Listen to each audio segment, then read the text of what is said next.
Sejam bem-vindos a mais uma aula de nosso curso sobre a reunião mediúnica. Na aula de hoje, continuaremos a falar sobre o médio ostensivo, na parte 5, e vamos iniciar um assunto complexo, que é a vidência, que ainda teremos de falar da dupla vista e da clarividência. Nossos objetivos para as 3 aulas que vão falar sobre esse tema são esclarecer o que são as mediunidades de vidência, dupla vista e clarividência, bem como seus tipos, e compreender como essas mediunidades podem se manifestar individualmente em uma reunião mediúnica.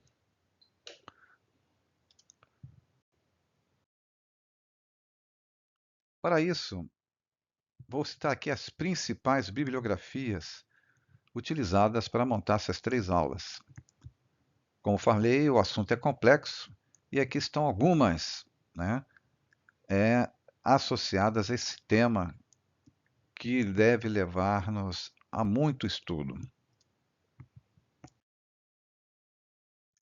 No caso histórico da vidência, né, a vidência, em todas as religiões, tem suas manifestações sagradas, desse fato mediúnico, de ver espíritos, ou, conforme falamos no início, cenas, objetos do mundo espiritual.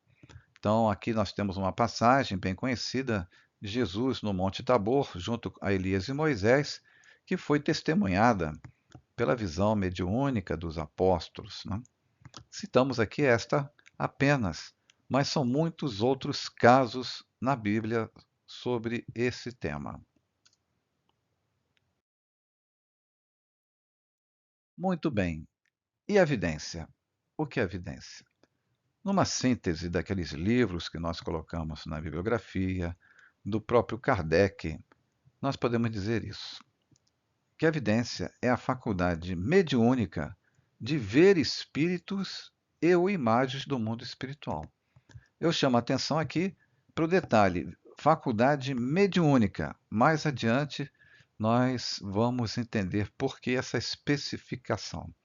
E espíritos ou imagens do mundo espiritual, como também veremos. Aqui nós temos intencionalmente colocadas duas imagens. Uma aqui à nossa direita, no canto superior, do idoso com um espírito, né, o acompanhando. E ele bem tranquilo. E na nossa esquerda, a ideia é passar a problemática que muitas pessoas, centenas ou até milhares de pessoas, que chegam nos diferentes centros espíritas procurando socorro, por estarem vendo espíritos. Esse foi sempre um fenômeno, como nós falamos anteriormente, lá com as cenas da Bíblia, é histórico. Ver espíritos é histórico. E também, o problema que ver espíritos traz às pessoas também é histórico. Culturalmente, na família, na sociedade, há uma preocupação em achar que a pessoa está com problemas psicológicos, que não existem espíritos, não é? A própria pessoa que tem essa faculdade, ela se vê numa situação complexa, né, muitas angústias, vai em muitos lugares, vai a médicos, psicólogos, psicanalistas, psiquiatras, toma medicação. Não que não tenha problema psicológico, mas há uma associação grave, forte, com o fato do inexplicável que é a vidência. Então, hoje, no Brasil, principalmente, com a doutrina espírita, muita gente procura as casas espíritas, muitas vezes também paralelamente ao tratamento que faz com terapeutas, para encontrar uma solução para o seu caso, solução essa que foi orientada por alguém. Ah, você deve procurar uma casa espírita para saber, para resolver esse seu problema, que você deve ser médium. Essa é a primeira colocação que dizem. Você é médium. E nós vamos verificar ao longo das 3 aulas que a situação não é bem assim. Continuemos então. aqui essa pergunta já apareceu há pouco tempo, né? Enquanto eu conversava. E sobre a evidência. A pergunta que sempre ocorre sobre a evidência, a audiência, que nós já abordamos na aula anterior, é: por que as pessoas veem ou ouvem espíritos? Ouvir nós já abordamos na aula anterior, só coloquei intencionalmente aqui para chamar atenção para isso. Mas por que existem pessoas que veem ou ouvem espíritos? Nós vamos falar sobre isso agora. Bem, para saber por que que as pessoas veem espíritos, nós temos que retomar um antigo assunto. O que é o homem? Para a doutrina espírita, o homem é um espírito encarnado constituído por três partes.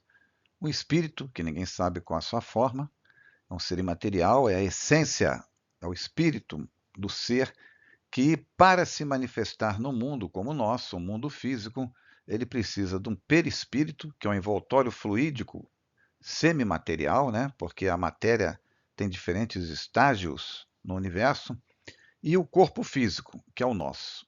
Então, o homem é um ser constituído por espírito, perispírito e um corpo físico.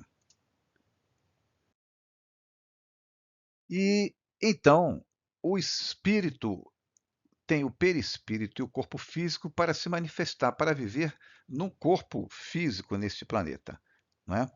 Então, mas os sentidos do corpo são os mesmos do espírito? Nós aprendemos que não. Então, lá no Livro dos Espíritos, temos que, na questão 249, todas as percepções, né, visão, olfato, etc., constituem atributos do espírito e são inerentes ao ser, fazem parte do espírito, lá daquele ternário espírito, perispírito e corpo físico. O espírito tem tudo isso. Quando reveste um corpo material, no caso um corpo físico, essas percepções chegam ao espírito pelo conduto dos órgãos. Então, o olho, o ouvido, o paladar pela língua, e o sistema nervoso, etc., são canais para que as impressões do mundo físico cheguem ao espírito. Isso em milionésimos, bilionésimos de segundo. Deixo então no espírito, porém, de estar localizadas, em se achando ele na condição de espírito livre. Quando é só espírito, quando é só espírito, o espírito não tem órgãos. Assim ele vê, ouve, sente, enfim, com o corpo espiritual dele, que nós não sabemos a forma, inteiro. Ele não tem um ouvido, ele ouve em todas as direções, em todos os lados dele. Suas percepções, por isso mesmo, são muito mais precisas e aumentadas que as nossas, né? Como diz aí a literatura em referência. E face a uma das propriedades do perispírito também, que é a sensibilidade global. E nós recomendamos a leitura desse item 257 do Ensaio Teórico da Sensação dos Espíritos. Em síntese, por que o homem vê espíritos? Porque quem vê é a alma, espírito encarnado. Os ouvidos, os olhos só servem de canais, né? E ainda no perispírito, para facilitar, ele é um intermediário entre o corpo físico e o espírito, tem esses centros de força que nós já estamos relembrando aqui, né? Tem no nosso curso Perispírito, já comentamos alguma coisa na aula anterior, em aulas anteriores, e aqui especificamente para tratar da vidência, nós temos o centro de força da vidência, que é na testa. Os orientais chamam de terceiro olho. É o centro de força ou chakra frontal ou cerebral, associado à glândula hipófise, né? E tem os outros aí, o coronário em cima da cabeça, na garganta ali, da psicofonia, e também auxilia a audiência. Já é assunto conhecido, nós estamos passando só para revisar. Por isso, então, que o homem vê espíritos, por causa do que nós falamos anteriormente. Mas existem também outras situações. Existem as aparições acidentais e espontâneas que Kardec explica bem no Livro dos Médiuns, né, que, como está escrito aqui, ele chama atenção na questão, no item 168, cumpre diferenciar, distinguir as aparições acidentais e espontâneas da faculdade propriamente dita de ver os espíritos. Como assim? Você não precisa ser médium para ver espíritos. Todos nós somos espíritos encarnados, não é verdade? Já comentamos isso em aulas anteriores. Então, todos nós podemos ver espíritos, porque os espíritos podem surgir na nossa frente, em nossos sonhos. Então, essas aparições acidentais e espontâneas de espíritos, elas são frequentemente relatadas em várias culturas e tradições ao longo da história humana. Tais aparições são encontros inesperados, imprevistos com espíritos de pessoas, vejam só, falecidas ou não. Alguém que está encarnado pode aparecer para nós por uma série de faculdades da propriedade do espírito, né, como nós ainda iremos estudar um dia. Então, falecidas ou não, que aparecem para nós, para transmitir uma mensagem, avisar de algum perigo, dar um conselho, pedir um serviço, um favor, buscar ajuda também para nos amedrontar, ou simplesmente fazer um contato com os vivos, não tem objetivo nenhum. Então, isso está no Livro dos Médiuns, item 100 também. Então, é sabido que em situações também em que os laços materiais se afrouxam, em uma doença principalmente, né? A pessoa está doente ou está se aproximando do momento do seu desencarne, em que esses laços estão frouxos, a vidência com o mundo espiritual é mais fácil, porque os laços que retêm o espírito ao corpo físico estão frouxos, como estamos dizendo. A pessoa nunca foi vidente, nunca foi médium, nunca viu espírito, ouviu uma vez ou outra na vida, desculpe. Mas na hora que está doente, está mal no hospital, está há muito tempo, está com uma certa idade, né? Os laços estão se afrouxando, e costuma dizer, olha, estou vendo aqui parentes que já morreram, estão no meu quarto, né? E às vezes a pessoa até nem fala com medo, porque não sabe o que está acontecendo. Então, essas são aparições acidentais e espontâneas. E essas aparições, como está escrito aí, constituem fatos isolados. Agora vem um detalhe importante, que apresentam sempre um caráter individual e pessoal, e não efeito de uma faculdade propriamente dita. Então, reforçando o que nós estamos falando antes, você não precisa ser médium para ver espíritos. Mas e como isso vai ocorrer? Então vejam só, continuando o parágrafo. A faculdade de evidência consiste na possibilidade, se não permanente, pelo menos muito frequente de ver qualquer espírito que se apresente. A posse desta faculdade é o que constitui, propriamente falando, o médium vidente. Então, o médium vidente é aquele que tem a faculdade de ver os espíritos com frequência. Com frequência. Quando você não é médium vidente, você pode ver acidentalmente, espontaneamente, por aqueles motivos que nós comentamos anteriormente.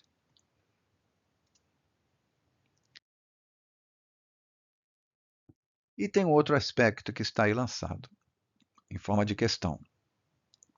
Os espíritos, então, já que eu não sou vidente e aparece espontaneamente, inesperadamente um espírito para mim, os espíritos podem se fazer visíveis quando quiserem? O que o Livro dos Médiuns nos fala? Todos os espíritos podem tornar-se visíveis, mas nem sempre têm permissão para fazer isso, ou desejam fazer isso. O objetivo da manifestação visual de um espírito dependerá de sua natureza, boa ou má. O fim, então, pode ser bom ou mau. A manifestação que visa um fim voltado ao mal pode visar amedrontar e muitas vezes vingar-se. Nesse caso, é para experimentar os a quem eles aparecem. Pode ser má a intenção do espírito, mas bom resultado. Os que se manifestam com um fim bom visam consolar as pessoas que deles guardam saudades, provar-lhes que existem, estão perto delas, dar conselhos e algumas vezes pedir para si mesmo assistência, reforçando o que eu falei anteriormente. Então, vejam só, é interessante isso. Os espíritos podem se fazer visíveis quando quiserem, só se tiverem permissão, mas tem aqueles que têm uma ligação conosco, uma familiarização, ou nós temos uma facilidade, damos uma facilidade para eles, por troca de energias, que nós vamos estudar isso em outra aula, e eles então, mesmo não tendo permissão, podem se manifestar para nós, né? Podem se tornar visíveis, ok?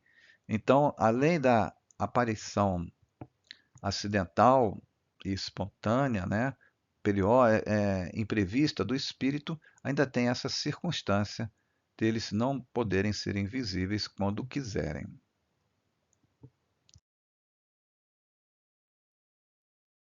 Finalmente, vamos falar então dos médiuns videntes.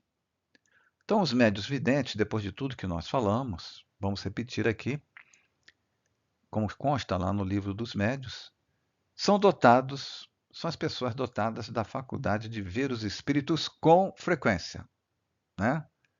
Julgam ver com os olhos, mas na realidade é a alma quem vê.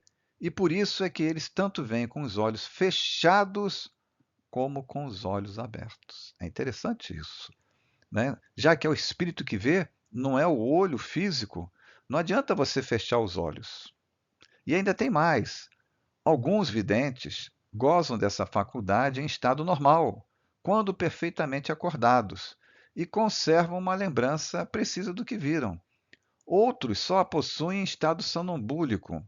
Essa palavra a gente ainda vai estudá-la melhor, mas o conceito dela, o sonambulismo é desdobramento, é você ver com o perispírito. O perispírito você entra em uma certa de transe, né, em estado sonambúlico ou próximo do sonambulismo. É o que está no livro dos médiuns chamado de emancipação da alma. O perispírito se afasta um pouco do corpo físico, ou em transe, ou durante o sono, e vê os espíritos. Tá? Há algumas diferenças que nós veremos também nas aulas adiante. Descreve então o médium vidente os espíritos com as menores particularidades, os gestos, a expressão da fisionomia, os traços do semblante, se é bonito, se é feio, se está sofrendo, as vestes, a veste de um século, de tempos passados, e até os sentimentos de que parecem animados, com raiva, com carinho, com amor. Raro, vejam só, é que esta faculdade se mostre permanente. Quase sempre é feito, como Kardec chama, de uma crise passageira. Então, nós veremos isso numa parte das dúvidas, né? O médium vidente, como nós vimos aqui, ele vê com frequência. Se você visse, o médium vidente visse a todo momento espíritos, ele não ia saber fazer a diferença do que é o mundo material e o mundo espiritual, né?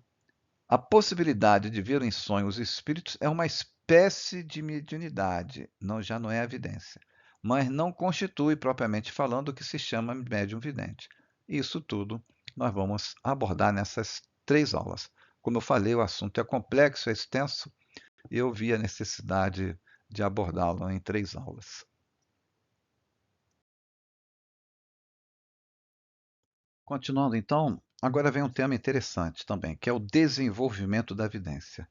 Porque muitas pessoas querem ver espíritos, né? A parte mística, né, toma conta de muitas pessoas. Inclusive, aqui a figura ao lado, né, como eu me referi anteriormente, a evidência está ligada ao chakra frontal. Estão lembrados? Ao centro de força frontal. E no mundo oriental, nas religiões orientais, ele é chamado de terceiro olho.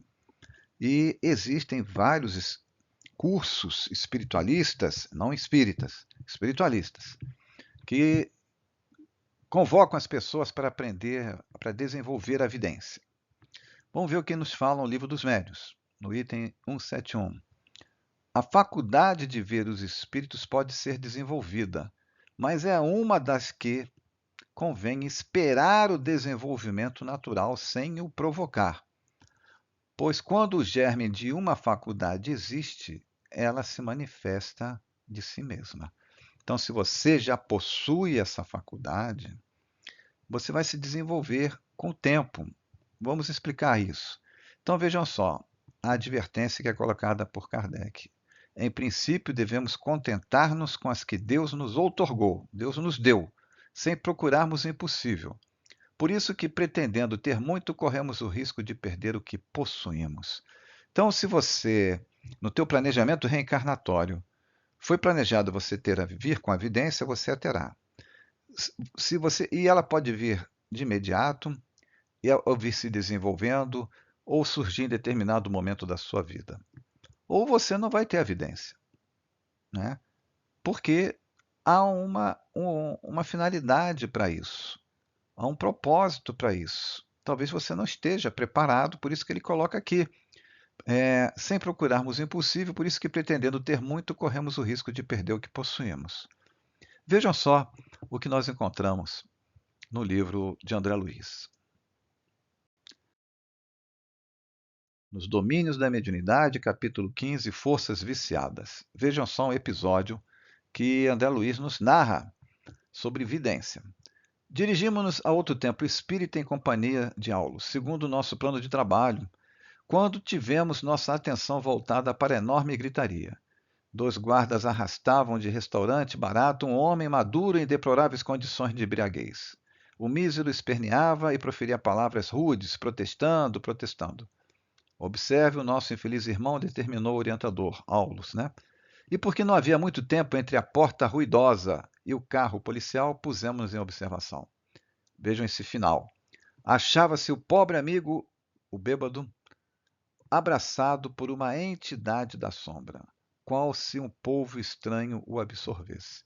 Então vejam só, André Luiz relata, né, ele está no mundo espiritual, relata uma cena muito difícil de ser vista por quem não está acostumado. O mundo espiritual, uma janela do mundo espiritual aqui. Ele vê uma pessoa embriagada sendo abraçada por um espírito que André Luiz descreveu, para a gente ter uma ideia, como se fosse um polvo cheio de tentáculos, ou seja, um espírito deformado, né? Em seu perispírito deformado, certamente um espírito que desencarnou ainda continuou ligado ao vício, fica sugando as energias de pessoas ligadas ao vício. Então, imagine você se procurar ser vidente se não conhecer o mundo espiritual, se não está preparado. Mas em falar estar preparado, como é que a gente faz? E quem é vidente? Como que eu tenho que agir? Como desenvolver a vidência? A receita espírita é simples. Fazer parte de um grupo mediúnico sério, bem estruturado, tanto do ponto de vista doutrinário quanto do da moral. É chamado o grupo mediúnico sério. Mas esse é o objetivo final. O inicial é esse aqui. Você tem que estudar. A etapa que precede você estar no grupo mediúnico é antecedida por estudos doutrinários. Como nos diz Hermínio Miranda no seu livro Diálogo com as Sombras, o intercâmbio com o mundo espiritual não perdoa o despreparo. Você pode ser amoroso, ter o coração de um prédio de 15 andares, mas você não tem capacitação técnica e tem que, ao mesmo tempo, desenvolver a sua capacitação moral para se proteger de uma série de situações e também ter melhor sintonia com espíritos mais elevados. Então, é a capacitação. Como é que eu vou desenvolver a evidência? Estudando e trabalhando no grupo mediúnico, porque o desenvolvimento se dá pela associação da teoria com a prática. Então vejam, terminando essa parte aqui. Os benfeitores espirituais que irão acompanhá-lo, então você se dedicando seriamente a desenvolver a sua vidência, você atrairá companhias elevadas. Irão acompanhá-lo e não permitirão que o iniciante nas tarefas mediúnicas tenha todas as potencialidades medianímicas desabrochadas em um primeiro momento, por diversas razões. Em virtude de tal desabrochar, ter o potencial de conduzir o médium despreparado ao desequilíbrio psíquico, emocional e físico, se não for orientado, se não houver uma progressividade. Então você acha que, como eu me referi anteriormente, cursos para desenvolver a vidência vão se preocupar com isso na plenitude? Talvez sim, talvez tenham cursos sérios, mas tem que citar, eu estou falando, colocando esse questionamento para a pessoa ficar em alerta, né?